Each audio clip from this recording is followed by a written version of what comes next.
I want to share with you about the day that I died. Now, as a scientist and a physician, I should warn you that the way I perceive death is very different than most. Scientifically speaking, death is the permanent cessation of all vital functions, the end of life. And by this definition, I was dead. My heart was broken. My life was not my own. And every single component that's necessary for functioning and being alive had ended. I'm Dr. Sasha, recovering approval seeker, achievement attainer, and now fully resurrected woman, proud mother, and healer of life. And I have come back from the dead to bring back a few lessons that are crucial not only for our evolution, but to break a dark cloud that hangs over so many of us. I'm not alone. What drove me in the darkness is a disease that is rampant, brutal, and unforgiving. The crisis of mental health, though personal, is an epidemic that affects over 300 million people globally. Now, you're probably wondering how I died. How did this woman, who on the outside, with a beautiful family, successful career, academic honors, a congenial personality, and let's face it, stunning good looks, how did I die? Well, it didn't happen all at once. You see, I lost myself bit by bit to the darkness. It all started innocently as a teenager when I immigrated to the United States from the small island of Trinidad, where I was considered the good girl who everyone liked. But have you ever heard that the cruelest place on earth is a playground? Well, let me tell you, I found this out firsthand. Children can be cruel. Now, in this school where I looked different and I spoke with a distinguishable accent, it seemed like no one understood me or even cared to. I would run up and smile, only to be met with rejection. And so I quickly learned I don't need their help. I can abuse myself. So I started shoving parts of my identity away just so I can fit in to this new play in my life. Little by little, I learned that we have to, make changes in our life, sometimes that we don't like. And so I would hear these voices in my head and I would say, suck it up. Everyone wants to see you smile, but no one really cares about you. Study hard. Your family has expectations of you, and they sacrifice too much for you to disappoint them. Shut up. No one wants to hear you with that stupid little accent. So I learned real quick how to change this. I would go home, and for hours after school, I would watch TV.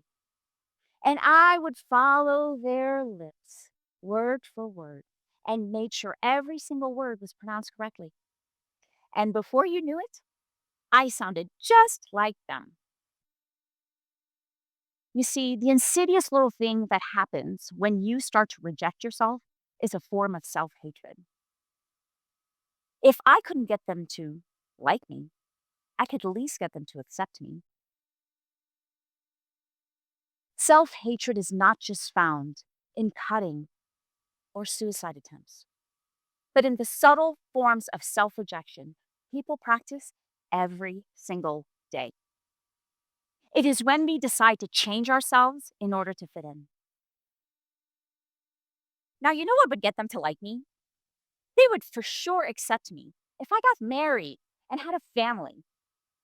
That would show them I'm a good American. So I joined a community that I felt sure I could fit in. Right. It wasn't long before I realized that this community valued women of a quiet and gentle spirit. And if we're being honest, I may have lacked a few of their social graces. But it wasn't so much what they said as what they didn't say. I quickly discovered that much of what I did was frowned upon in this community. You see, these women, they stayed at home so they could raise their children right. But my days were filled with either school or work, striving for a life that ended up making me feel like a bad mom. I was crushed because I tried to attain a standard I knew I could never reach. Those years literally crushed me. I was broken that I could not be with my children. I was so angry that I missed so many of their events. I would stand in their room at night, looking at them while they slept, and I would have tears streaming down my face, torturing myself with one single thought. Do I even deserve them?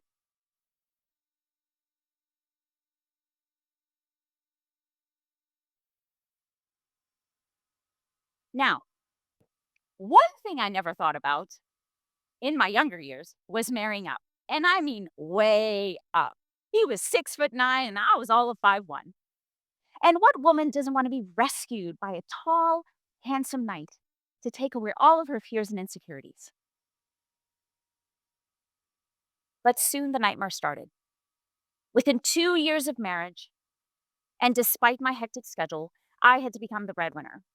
And this knight in shining armor could no longer consistently protect and provide for his princess and our family. Shaped in self regression, groomed with self hatred, obsessed with pleasing everyone but myself, I pushed myself.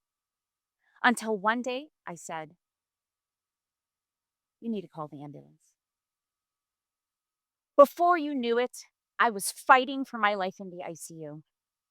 I was suffering with excruciating, debilitating pain, and my world, my life came crashing down.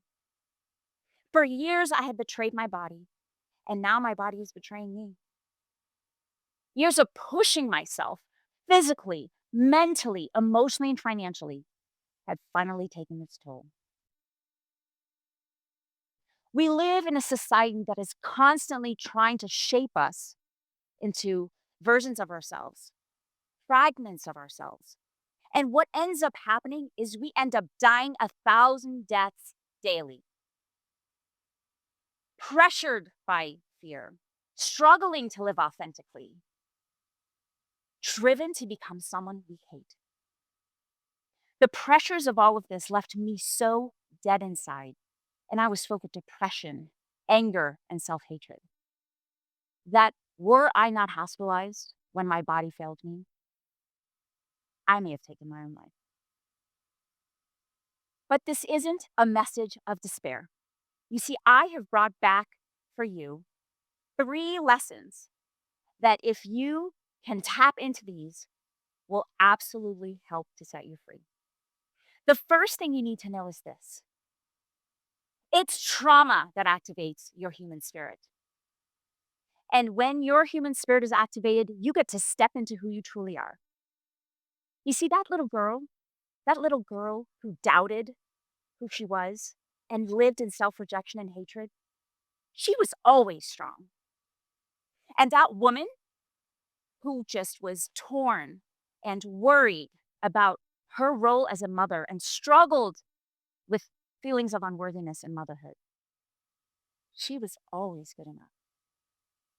And thankfully, the part of me that resisted being my true self, the part of me that resisted living authentically, did in fact die. So if you are struggling with anxiety or depression, you need to know that even in your darkest days, you are good enough. And if you feel you are weak, hear me. Your power, your human spirit, is dormant inside of you, and it's fighting to come out. So fight to reclaim your authentic self. The second thing you need to know to reclaim your authentic self is you need to find a tribe. My tribe provided for me a place where I can grow and develop my inner spirit. And it made me realize that everything that I experienced in my life was for an absolute reason. I became thankful for everything in my life. I was grateful for every fear, every tear, every scream, and every wail. And when we've been hurt, it makes it really hard for us sometimes to trust.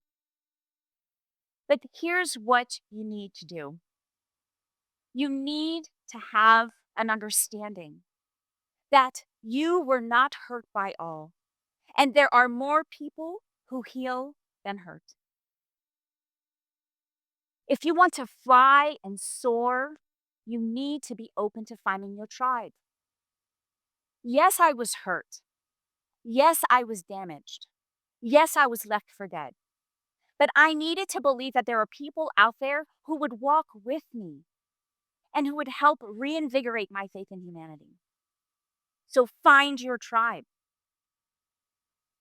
And finally, you need to understand that you need to go against the grain if you want to step into who you truly are.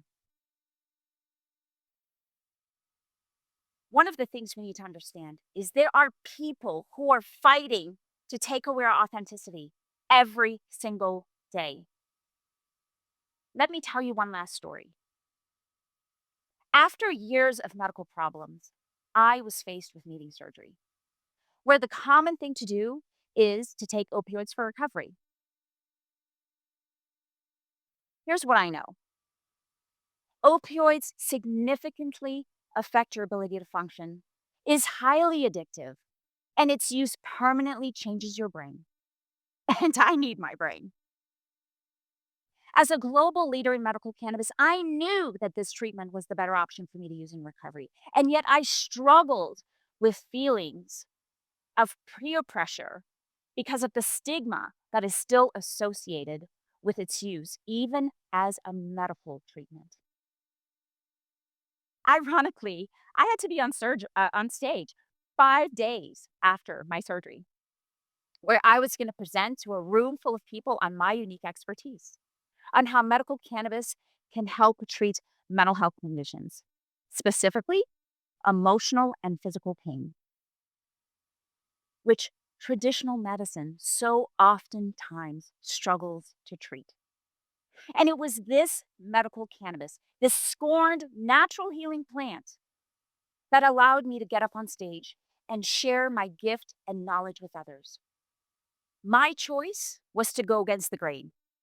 And if you being you means you need to go against the grain, then you do you.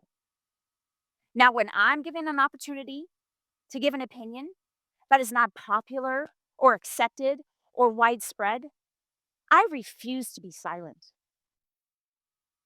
The silence of physicians or their lack of knowledge is perpetuating issues in mental health and chronic pain, instead of using natural ways of eradicating it. Ralph Waldo Emerson said that to be yourself in a world that is constantly trying to change you is the greatest accomplishment. So reclaim your authentic self and step into who you truly are.